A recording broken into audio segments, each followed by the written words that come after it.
Good morning श्रोताओं, तो हाजिर हुए हैं सुबह की प्रमुख खबरों के साथ। तो इससे पहले खबरों का अध्ययन विस्तृत रूप से करें, निवेदन रहेगा कृपया चैनल को जरूर सब्सक्राइब करें। तो पेश है आज सुबह की प्रमुख खबरें।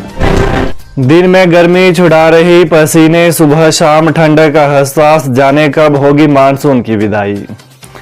प्रदेश भर में पिछले कल मौसम साफ रहा, हालांकि राजधानी शिमला में भी दोपहर तक चटक धूप खिली रही, लेकिन शाम को बादल छा गए। प्रदेश में दिन के समय गर्मी पसीने छुड़ा रही है, तो सुबह शाम अब ठंडक महसूस हो रही है। बता दें कि पिछले कल कुकू मसेरी और ताबो में न्यूनतम तापमान 5.3 डिग्री सेल्सियस दर्ज किया गया। ऊना में अधिकतम तापमान 33 डिग्री सेल्सियस रहा। प्रदेश के सभी क्षेत्रों में 4 अक्टूबर तक मौसम के शुष्क रहने का पूर्वानुमान जारी किया गया है। 5 और 6 अक्टूबर को राज्य के उच्च पर्वतीय क्षेत्रों में कहीं कहीं पर वर्षा होने का पूर्वानुमान है। उधर प्रदेश के कुछ हिस्सों से 2 से 3 दिनों में मानसून की विदाई हो सकती है। दुकानों के बाहर बिना पंजीकरण वाले तह बाजारियों को बैठाने पर कारोबारियों पर होगा 10,000 रुपये जुर्माना। राजधानी शिमला में दुकानों के बाहर बिना अनुमति और बिना पंजीकरण वाले तह बाजारियों को बैठाने पर कारोबारियों पर नगर निगम 10,000 रुपये तक का जुर्माना लगाएगा। नगर निगम की नई स्ट्रीट वेंडिंग पॉलिसी में निगम ने यह जुर्माना लगाने का प्रावधान किया है। इस पॉलिसी के तहत यदि कोई कारोबारी पहले बार अपनी दुकान के बाहर बिना पंजीकरण वाले तह बाजारियों को बैठाता है तो उसे चेतावनी और कुछ जुर्माने के साथ छोड़ दिया जाएगा। दूसरी बार यह जुर्माने की राशि 5,000 रुपये होगी और तीसरी बार भी तह बाजारी दुकानदारों के बाहर बैठे पाए गए तो निगम सीधे तौर पर 10,000 रुपये का जुर्माना लगाएगा। भाभी ने दराटी से किया वार, भतीजे ने मशीन से की पैर काटने की कोशिश।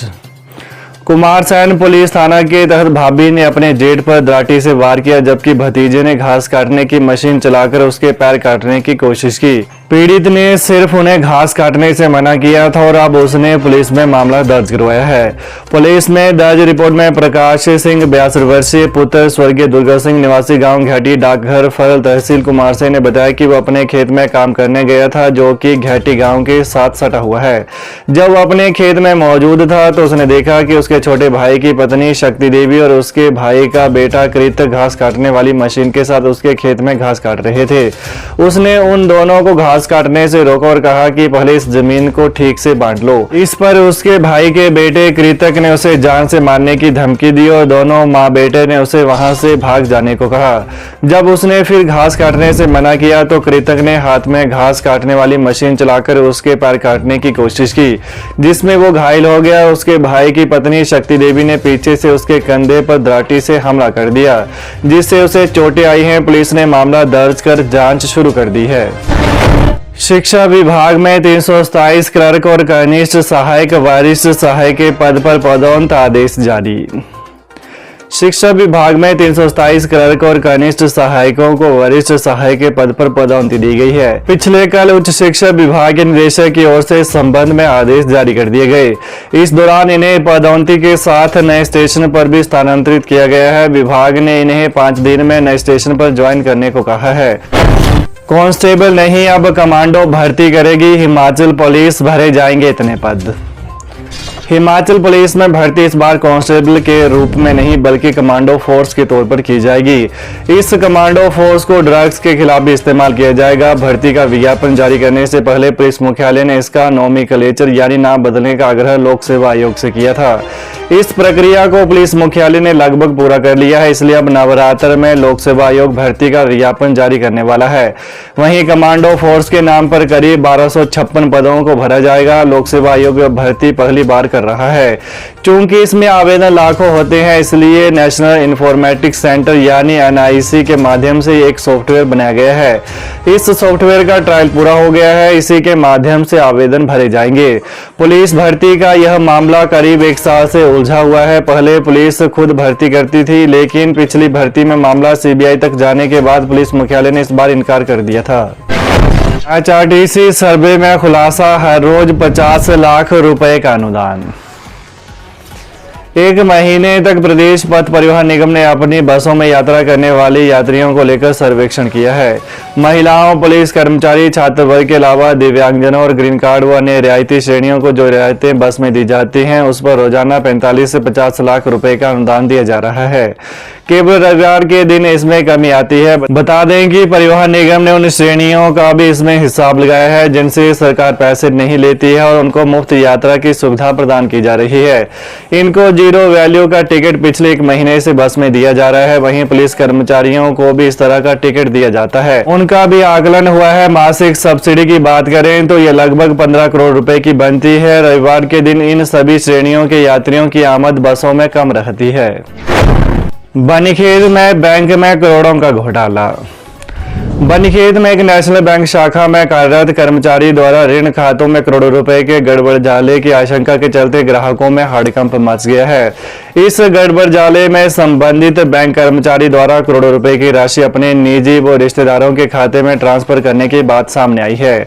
हालांकि स्थानीय बैंक प्रबंधन इस मामले को लेकर कोई भी प्रतिक्रिया देने को तैयार नहीं है। बैंक प्रबंधन का कहना है कि मामले की जांच के लिए RM बनीखेत पहुंच रहे हैं।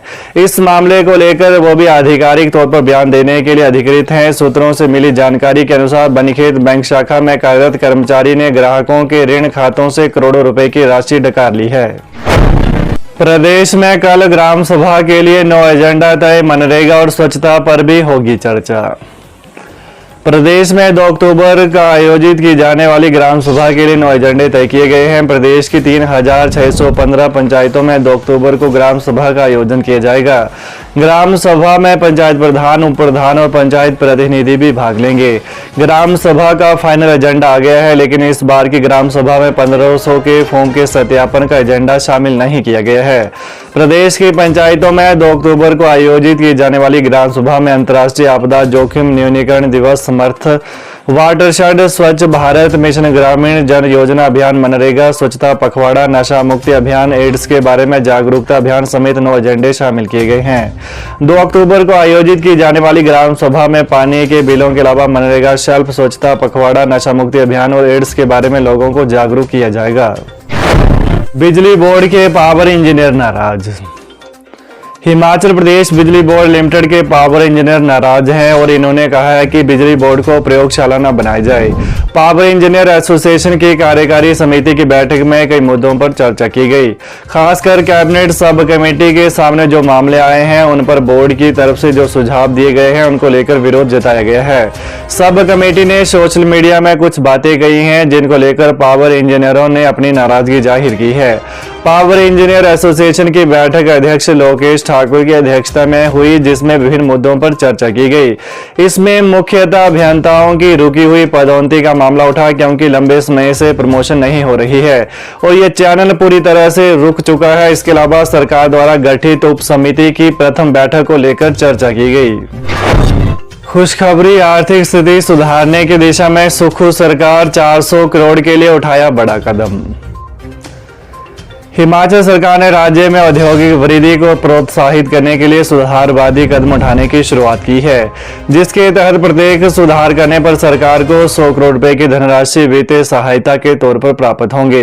प्रदेश सरकार ने हाल ही में मंत्रिमंडल की बैठक में इस तरह के सुधारों को स्वीकृति प्रदान की थी।